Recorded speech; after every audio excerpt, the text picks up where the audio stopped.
people know that Canada managed to steer through the first Trump presidency with significant success in creating jobs and opportunity for Canadians and American workers, and they wanted to know what kinds of things they need to be focused on. And I pointed out that, you know, emphasizing the win-wins, understanding that there are going to be challenging moments ahead, that Donald Trump will very much be focused on what's good for the United States, but because trade can and should fundamentally be win-win, that there are ways to work in serious but frank and open engagements that deliver opportunities for people. So a lot of people talking about it, but a sense of, okay, let's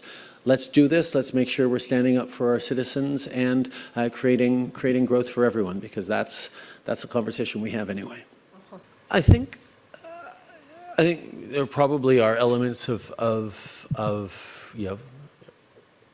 accelerating certain things in the coming months for some, but for the most part, people are being thoughtful about how to position themselves over the coming years in a way that's going to be constructive, beneficial for them, and create opportunities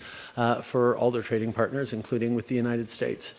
It's an approach that is perhaps a little less surprised or anxious than it was 8 years ago when Donald Trump was first elected. I think people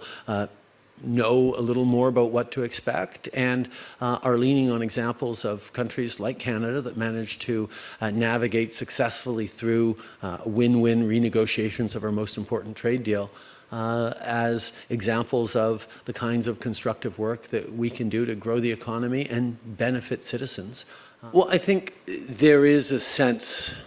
and I don't want to get too much into analysis or opinion here, but there is a sense that that this is something,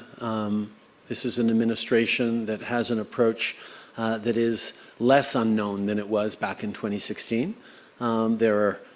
potentially some very challenging consequences of some of the decisions that may be made, but I think a lot of countries are focused on building up resilience and capacity to respond to those challenges, as opposed to wondering whether or not those challenges are going to materialize. I think people know those challenges are going to materialize, that Donald Trump is someone who tends to do what he says he's going to do, and that means people are going to be able to think about how to position themselves best given some of those things that are coming, and that wasn't necessarily the sense back in 2016.